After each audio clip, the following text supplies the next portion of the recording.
Welcome, folks. I'm Jaby Koay, joined by ACHARA KIRK. What's up? We're looking at introducing Agent Mobius, Clip, Marvel Studios, Loki, Disney+.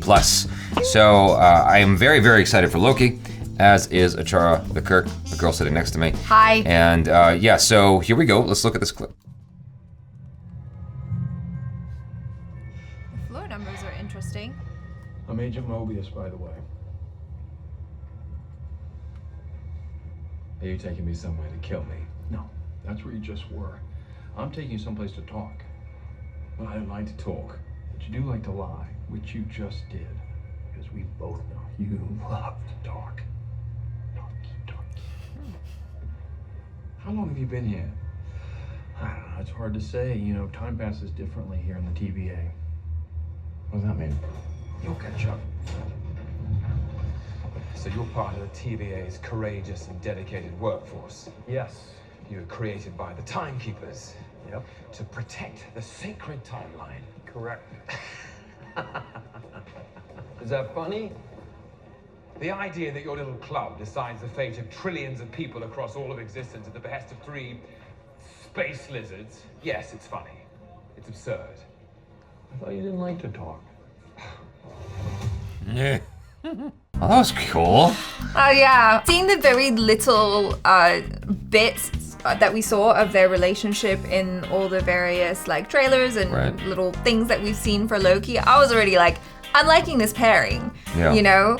Because Owen Wilson. Yes, I always forget which Wilson it is. Oh, Owen Wilson. Wow.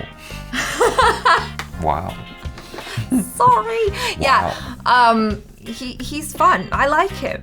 I don't think there's ever been anything that I've watched him in and I've been like, I don't like it. Well, this might be my favorite, Owen Wilson moment because it's a different character than what I'm used to seeing him do, and I think it's a good role for him. You know, being this dude who's trying to be in charge anyway and trying to make use of Loki in a way that is sensible for whatever his endeavor is, like correcting matters that Loki has screwed up.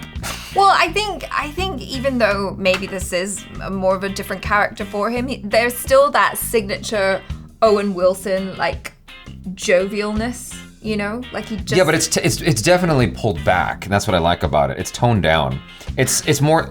I think it's more subtle. I don't think it's as like you compare that to Shanghai Noon. That's two totally different people. Oh, but that's like a very different movie though. Compare it to Bottle Rocket. Compare it to anything he's been in with Wes Anderson.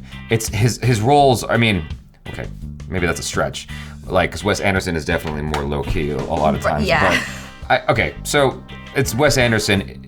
Wes Anderson-ified Owen Wilson then. Sure. You know, and I'll take that. I like him in the Marvel universe. It's definitely a different kind of energy because especially what we're used to with Marvel is just like high energy a lot, and that especially like the last time we saw Loki was in Endgame, right? And the movie was just kind of frenetic. It was crazy. Yeah, the stakes were really high for 3 hours. Yeah, and so here he's definitely bringing a different kind of energy to it. That's fun, and then pairing that with what's his face who's playing Loki, Tom Hiddleston. Tom Hiddleston. It's just like it's a fun dynamic. If anything, I thought Tom Hiddleston could have dialed it back a little bit. Actually, I agree with you. Yeah. He was definitely like intense and very Shakespearean. But I think that's kind of the character as well. Like you can give him that because he is Loki, the god of mischief. Yeah. You know what I mean? Enough. So he can be a little bit more grandiose in his behavior. That's fair. Yeah. I retract my statement about 50%. Just slightly. Just half. Yeah. But I enjoyed it. I think that I'm definitely looking forward to the dialogue between the two of them. I think that we're definitely going to get some interesting scene work, and that's one of the things that we're afforded with these Marvel shows is lots of interesting scene work that we don't typically have time for in the films because it's got to keep moving. You got a little bit of it in the 3-hour films, like in Endgame when Stark. It's like, how could I forget his name? Yeah, Tony Stark. Yeah. No, I know. It's like, but his name is my name, my legal name. So it's like, how can I forget his name? But yeah, Tony Stark, like when he discovered the quantum whatever, how to do time travel, he had that moment with, oh God, his wife. Pepper Potts. Pepper, thank you. I don't care about her. So she's just trying to screw up society. That's her name, right, Pepper? Yeah, she's just constantly coming out with new agey shit that no one needs. But yeah, I was like, I wanted to say Gwyneth Paltrow, but that's the name of the actress. Right. Yeah. So in that scene, all I'm trying to say is in that scene, you had a moment where you get, I guess because it's Robert Downey Jr., you can afford some of those moments where he brings that real stuff. I guess you got a little bit of it in Civil War as well. Yep. But you don't get a lot of it. You don't get a lot of time spent with characters just having conversation and it being really compelling and interesting. And I think the shows are giving that to us. Well, I am getting that kind of sense here that, like, similarly when I saw the trailers and stuff for Falcon and the Winter Soldier, I was like, oh, we're gonna get this odd couple type relationship, and I'm getting it again here. That sense of like two characters just kind of being thrown together in order to achieve a common goal, but maybe they would have never come together if it weren't for this situation, and now they just kind of have to work with each other, and like how does that work out? Yeah. And what's that dynamic gonna be? Right. Everything's basically 48 hours. Do you know 48 Hours? That's Eddie Murphy and Nick Nolte. Oh, okay. It's an old reference. But yeah, it's like two characters coming together, having to work together who don't like each other necessarily.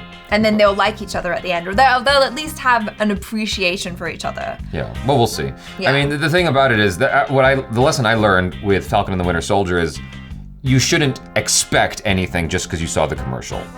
That's true. It's it could literally be the complete opposite.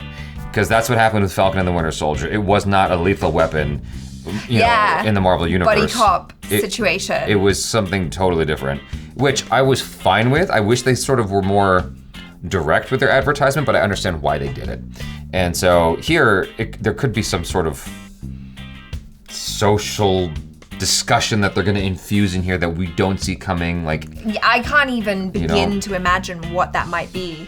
Yeah, because so far it just looks like a lot of fun. Yeah, it does. Like with WandaVision, we kind of had a kind of exploration on grief and depression and that. And then in Falcon and the Winter Soldier, obviously there was a lot of exploration of racial politics in the US. And then here it's like, well, what do we got? We got time. You don't know. You just don't know. They're gonna surprise you. You're gonna be like, oh shit.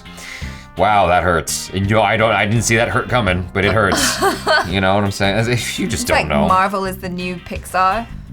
Yeah, that's fair. It's like, and we cry in every Marvel show. I'm looking forward to it.